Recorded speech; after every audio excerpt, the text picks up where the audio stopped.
Luckily, I sat in the prior panel, listened to Raymond talk about that, so I have the answer. Actually, before I comment on that, I think, when you look at the Amazon supply chain or the typical e-commerce supply chain generally, if I may say typical, you're looking at a large e-fulfillment center, the kind of stuff that, Robert's building in Poland and in Germany, 60, 70, 80, now going to 100,000 meters. Those are the centers where you have 3,000 to 5,000 people working. Then you've got the RDCs that are typically smaller, sit between the e-fulfillment and the edge of town last mile delivery centers. What we've done in our portfolio, we don't do any greenfield development, but we've got a lot of well-located assets that are sitting at the edge of town.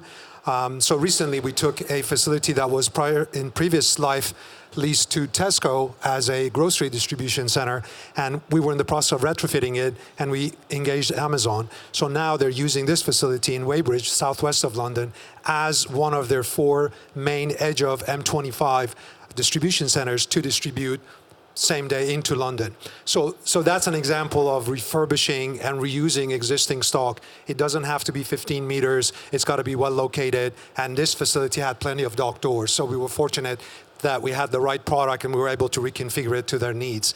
So clearly, we want more choice. We want it now, and we want more flexibility in terms of delivery. So as a consumer, I'm becoming spoiled to be able to pick my delivery window. I live in Soho. Around the corner from me is an Amazon locker.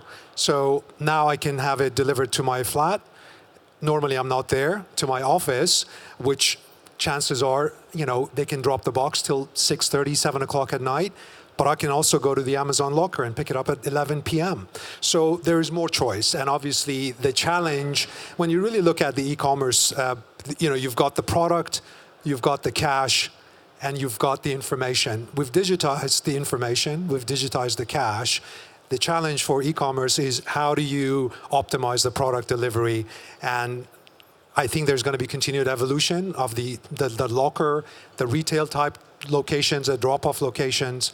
We talked about products being dropped off in your car boot and you drive it home. So I think there's going to be continued evolution there, and the cross between retail in the traditional sense and the logistic inner city drop-off spot or pickup is becoming a bit blurry, I think.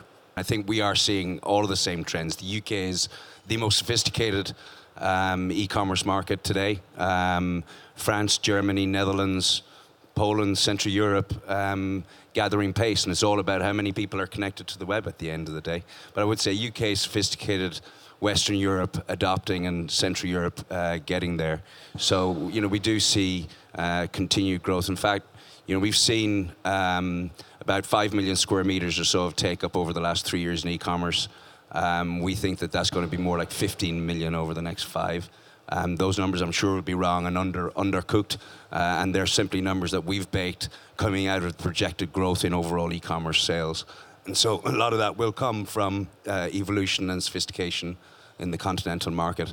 And maybe a last one, just sort of out of curiosity, interesting, 10% of our portfolio today is occupied by e-commerce operators across Europe, and rising pretty dramatically.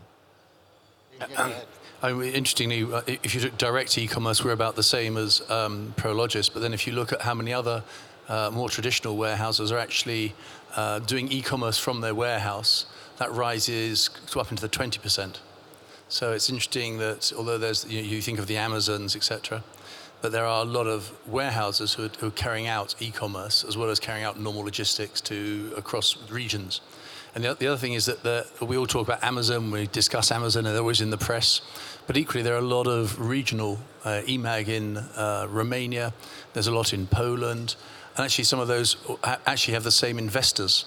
And I'm wondering when some of those companies will suddenly get together and you'll find quite a big competitor to Amazon. And that's assuming that the Chinese don't start coming in.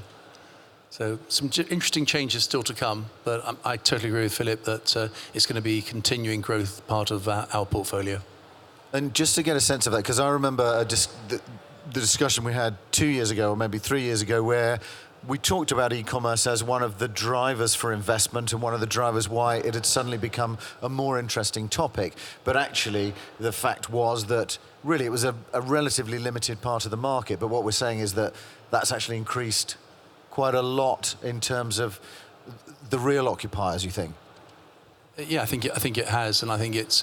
We don't hold any retail properties, but certainly talking to some of the investors here today, including our own parent company, Ivanhoe Cambridge, our own shareholder, they're really concentrating on retail in certain key locations, and see the rest as maybe not disappearing, but the secondary, tertiary stuff becoming almost completely void as e-commerce picks that up. You still need, for a lot of people, a shopping centre where people go and have a look. They then either go out into the cafe and check all the prices and order it online, and the time they get home, maybe it's there or the next day.